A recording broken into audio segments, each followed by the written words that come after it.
Turn our attention to weather outside earlier today. Great day for baseball. Yes, so the high temperature was 77, but I Wow. tell you what, in the sun, Yeah? it just felt so much warmer than that. Okay. And it's a sign that spring is on the way, but it's Not not here quite yet? here just Okay. yet. Because it's the beginning of March. We'll talk about the average last freeze date here in just a moment, but don't be fooled because spring is not here to stay just yet. In fact, it's going to be headed out the door here in just a few days. 64, the current number right now, winds out of the southeast at 6 miles an hour. 65 in Cochrane, as well as in Eastman, 70 in America, 61 in Thomaston, 62 in Forsyth right now, and 66 in Warner Robins this evening. The radar's taking a break. It's been taking a break for the past several days, and it will have a few more days to rest up for the end of the week because, boy, do we have some changes coming in here. So here's the situation now. We have a low pressure up near Iowa. In fact, saw a few tornadoes in Iowa tonight, some rain along the Mississippi River. This is the precursor to our next front that will be working through here, not until we get into the middle parts of the week. So let's check it out now on Future View. This is tomorrow morning.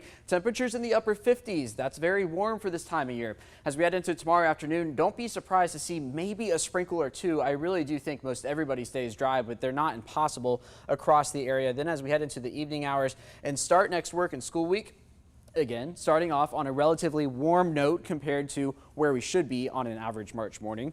Talking about the upper 50s there. And then here we go into the afternoon hours. Notice some more clouds and some showers up towards Atlanta, towards the north and to the west. This is a front beginning to work its way in. This is Monday at 10 p.m. Notice some rain on our doorstep, but this front, as soon as it gets here, is going to stall out across central Georgia. But before it does so, maybe a strong storm risk up to the north. You can see a level 1 risk, and that stops just outside of our area. So you might see that map floating around here over the next few days. Now let's get into the middle part of the week. You can see this boundary. It's just going to stay draped right across central Georgia. The European is consistently putting more rain over us. This is at 5 p.m. and notice the GFS is here in green.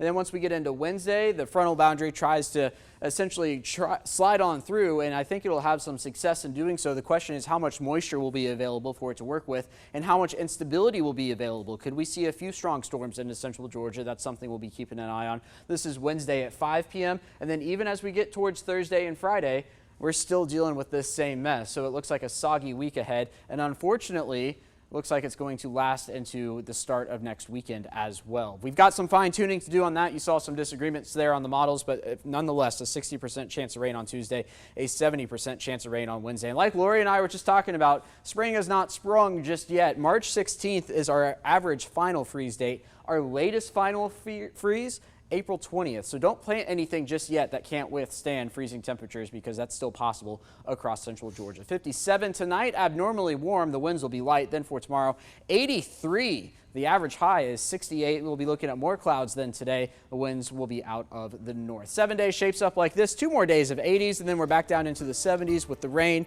for Tuesday and Wednesday. Maybe even a rumble of thunder on Wednesday, and that 60% chance of rain will last through the end of the week. Friday and Saturday, as you saw on the models, written with a number 2 pencil. Connor, I hope you don't have any outdoor sports plans for the middle part of the week. Not so fast, but you mentioned good weather for baseball today. It was a good day for a lot of runs for the Mercer Bears. They've